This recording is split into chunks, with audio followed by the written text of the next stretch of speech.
बिस्मिल्लाहिर्रहमानिर्रहीम। अस्सलातु वस्सलामु अलैका या रसूलल्लाह वाला आलिका वस्हाबिका या हबीबल्लाह। अल्लाह ताला की हम्द सना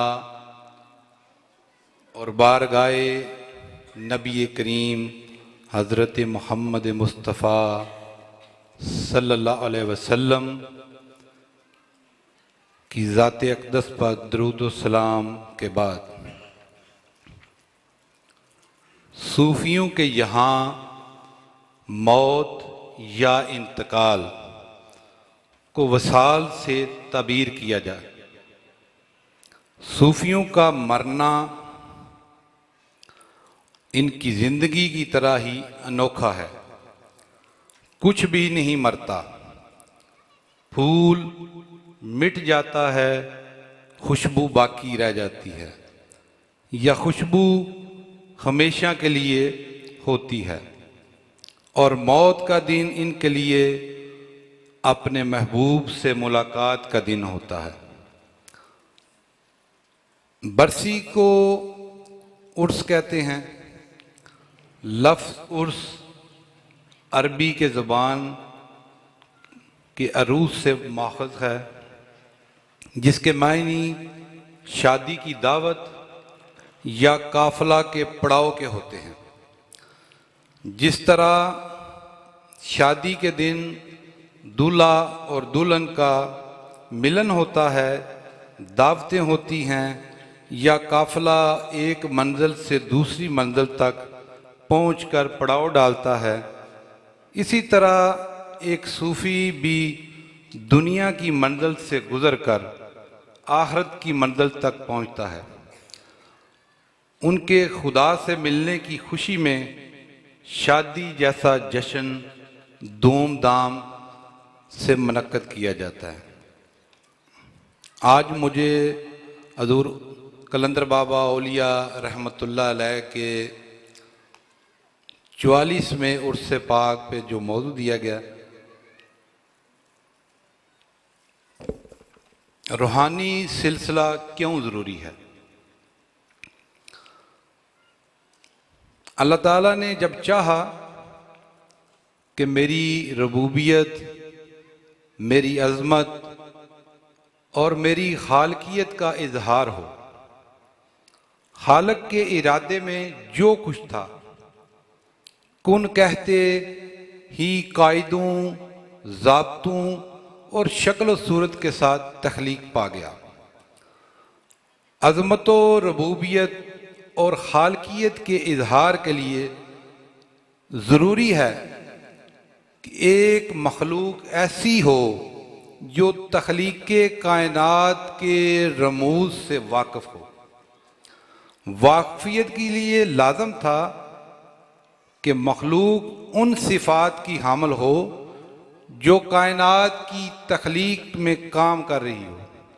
इस मकसद के लिए अल्लाह ताला ने इंसान को उन सिफ़ात का इल्म अता करके खिलाफत व नियाबत से सरफराज किया।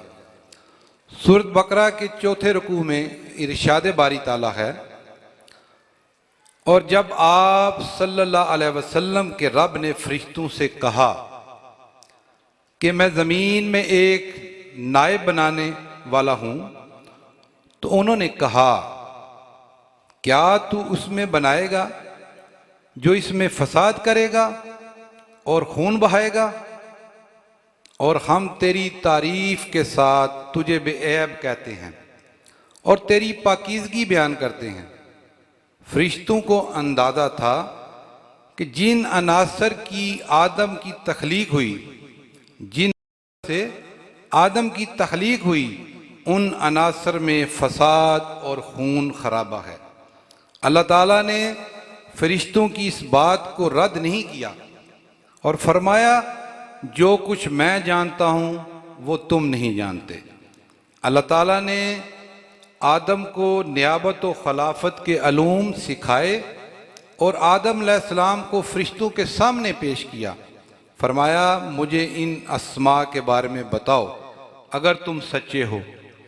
फरिश्तों ने कहा, तू पाक है, जितना इल्म हमें बख्शा इसके सिवा हमें कुछ मालूम नहीं। बेशक तू ही जानने वाला और हिकमत वाला है। अल्लाह ताला ने फरमाया, ए आदम इन्हें अस्मा बता दे। आदम अलैहिस्सलाम ने इन अस्मा की तफसील और तशरीह बयान की जो अल्लाह ताला ने इन्हें सिखाए।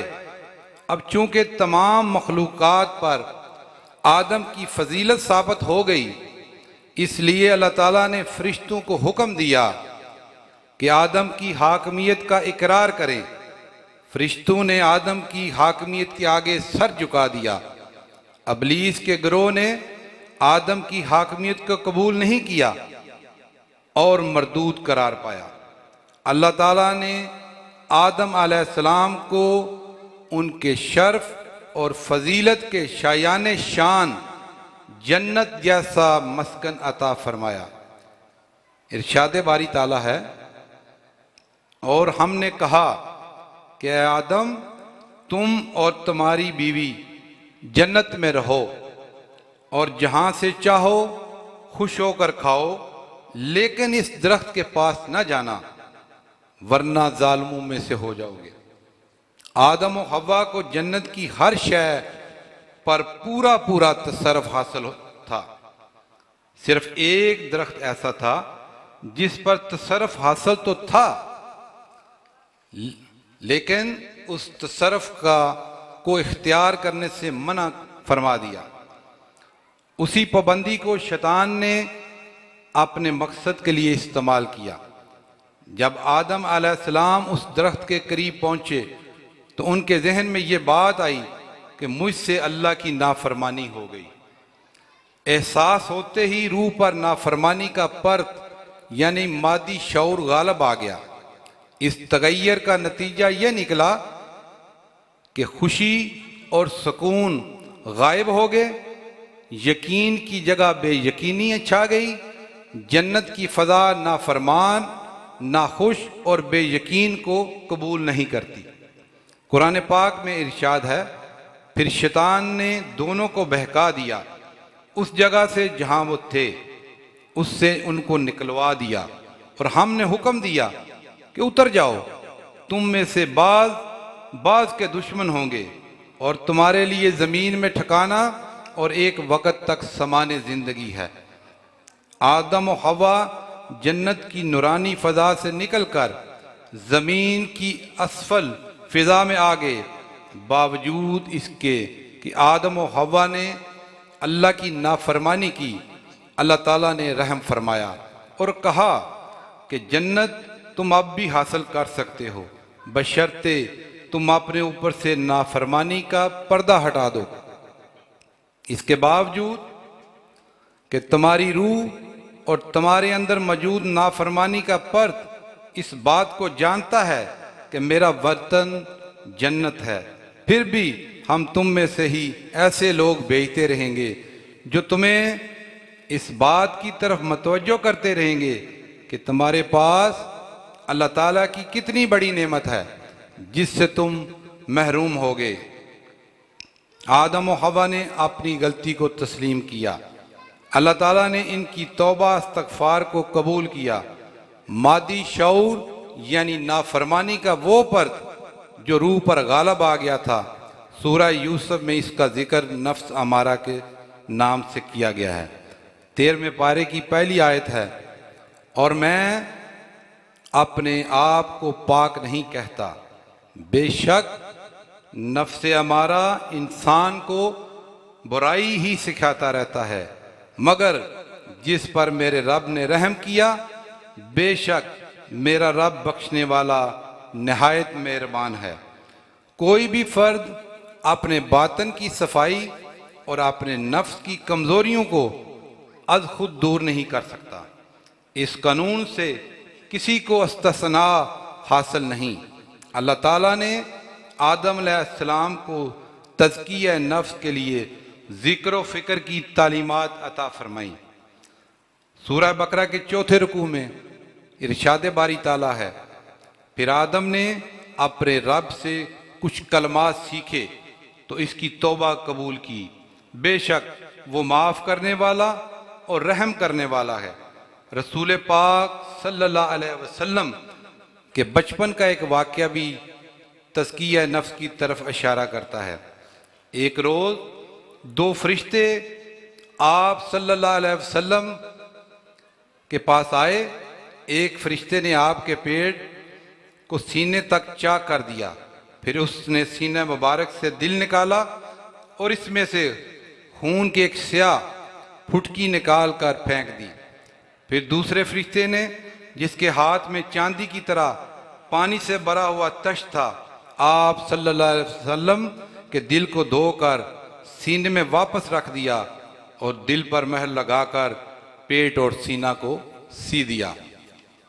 अल्लाह ताला अपने महबूब सल्लल्लाहु अलैहि वसल्लम पर तमाम नेमतें पूरी करके अपने दीन की तकमील करना थी, इसलिए इसी उम्र में शऊर मादी जिंदगी में दिलचस्पी लेना शुरू कर देता है। अल्लाह ताला ने आप सल्लल्लाहु अलैहि वसल्लम के सीना मुबारक अनवार इलाही के जरिए इत्मीनान और सुकून से भर दिया। आप सल्लल्लाहु अलैहि वसल्लम ने 5 वर्ष की उम्र में फरिश्तों को देखा, फिर गारे हरा में मराकबा फरमाया और वहाँ जबरील अलैहिस्सलाम कुरान मजीद लेकर नाजल हुए। जन्नत में आदम अलैहिस्सलाम का इदराक नोए इंसानी की हैसियत से काम कर रहा है। नोए शऊर में एक फर्द की गलती सबकी गलती समझा जाती है। इस लिहाज से नोए इंसानी का हर फर्द जन्नत से गलती का इर्तिकाब करके दुनिया में आता है और फिर दोबारा अपने रब से मिलने की कोशिश करता है। सूरत बकरा के 4 रुकू में इरशाद बारी ताला है, और हमने तुम सब से यहाँ उतर जाओ, और हमने कहा तुम सब यहाँ से उतर जाओ, बस जब तुम्हें मेरी तरफ से कोई हदायत पहुँचे सो जो चला मेरी हदायत पर, उन पर कोई खौफ होगा और ना वो गमगीन होंगे। और जिन लोगों ने कुफर किया, हमारी आयतों को जटलाया, वही दोजक वाले हैं, वो हमेशा इसमें रहेंगे। अल्लाह के भेजे हुए 1,24,000 कमोबेश पैगम्बर अलैहिस्सलाम अपनी उम्मतों में हदायत की रोशनी फैलाते रहे। साहिब बसीरत और सईद लोगों ने उनकी आवाज़ पर लब्बैक कहा, मगर नौ इंसानी के बेशतर अफराद ने अपने बाप दादा के मुशरकाना अकायद और ख़ानदान की जाहलाना रसूमात को छोड़ने पर आमादा न हुए। अल्लाह ताला ने अपने महबूब रहमतुल लिल आलमीन सल्लल्लाहु अलैहि वसल्लम के बारे में इरशाद फरमाया, जैसा कि तुम्ही में से एक रसूल भेजा, जैसा कि हमने तुम्ही में से एक रसूल भेजा, वो तुम्हें हमारी आयतें तलावत करते हैं और तुम्हारा तज़किया नफ्स करते हैं और तुम्हें किताब का इल्म सिखाते हैं, इसकी हिकमत समझाते हैं और तुम्हें वो सिखाते हैं जो तुम ना जानते थे। इस आयत पर गौर किया जाए तो वो तरतीब नज़र आती है जिस पर रसूल अल्लाह सल्लल्लाहु अलैहि वसल्लम ने अपने सहाबाए कराम का तज़किया नफ्स किया और अपनी तर्ज फ़िक्र मुंतकिल की। सहाबाए कराम को बराह रास्त नूर नबूवत के ज़रिए मर्तबा एहसान हासिल हुआ। मर्तबा एहसान में बंदे के अंदर रूहानी सलाहियतें मतरक हो जाती हैं और रूह की आँख बेदार हो जाती है। अब सवाल ये है कि क्या रूह के अरफान के लिए 5 वक़्त की नमाजें, माह रमज़ान के रोज़े, ज़कात और हज के फ़राइज़ की अदायगी काफ़ी नहीं? दूसरी बात यह है कि सहाबाए किराम तसव्वुफ़ और मराकबा के नामों से वाक़िफ़ और मुख्तलिफ़ रियाज़तों और चिलों की सरगर्मियों से आशना थे। बलाशुबा ज़हन में ये सवाल पैदा होते हैं और पैदा होने भी चाहिए कि जो काम खुलफाए राशिदीन के दौर में नहीं हुए वो अब क्यों किए जाएं। इस ज़ुमन में एक वाक़या बयान किया जाता है कि रसूलुल्लाह सल्लल्लाहु अलैहि वसल्लम की वफ़ात के बाद मुसैलमा कज़्ज़ाब मुर्तद हो गया और नबूवत का दावा कर दिया। एक ताकतवर कबीले का सरदार होने की वजह से बहुत से लोग इसके हामी हो गए। हज़रत अबू बकर सदीक रज़ी अल्लाह ताला अन्हो ने इनसे जंग की। मुसलमानों की तादाद कम और दुश्मन की तादाद बहुत ज़्यादा थी। जंग में दुश्मन के इलाके यमामा में हुई। अल्लाह ताला ने मुसलमानों को फतह अता फरमाई। इस जंग में 6000 मुसलमान शहीद हुए, जिनमें कुरान मजीद के बेहतरीन हाफिज भी शामिल थे। हज़रत उमर रज़ी अल्लाह ताला अन्हु ने इससे ये नतीजा अखज़ किया कि अगर कुरान मजीद के तहफ़्फ़ुज़ पर तवज्जो न दी जाए और हाफिज़ कुरान आने वाली जंगों में शहीद होते रहे या इंतकाल करते गए तो फिर कुरान मजीद के लिए वही दुश्वारी पेश आएगी जो गुज़श्ता अंबिया कराम की किताबों के सिलसिले में पेश आती थी। इसलिए हज़रत अबू बकर सदीक रज़ी अल्लाह ताला अन्हा के पास आए। आप कहा कि ए अमीरुल मोमिनीन, कुरान के तहफ़्फ़ुज़ पर तवज्जो फरमाइए। हज़रत अबू बकर सदीक रज़ी अल्लाह ताला अन्हा ने जवाब दिया कि ए उमर, जो काम रसूलुल्लाह सल्लल्लाहु अलैहि वसल्लम ने नहीं किया वो कैसे करूं? काफ़ी बहस और तहमीस के बाद दोनों इस बात पर रजामंद हो गए कि इस सिलसिले में कातबे वही हज़रत ज़ैद बिन साबित रज़ी अल्लाह ताला अन्हा से राय ली जाए। हज़रत ज़ैद बिन साबित रज़ी अल्लाह ताला अन्हा का जवाब था कि जो काम रसूलुल्लाह सल्लल्लाहु अलैहि वसल्लम ने नहीं किया वो हम कैसे करें? हज़रत उमर रज़ी अल्लाह ताला ने कहा, ए ज़ैद, अगर लिख लें तो इसमें क्या हर्ज है? इस पर हज़रत ज़ैद बिन साबित रज़ी अल्लाह ताला अन्हु ने कहा कि वाकई हर्ज तो मुझे नज़र नहीं आता। आखिरकार कुरान मजीद की तदवीन का काम हज़रत ज़ैद बिन साबित की निगरानी में अंजाम पाया। फिर वक़्त गुज़रने के साथ साथ अराब लगाने का एहतमाम भी हुआ।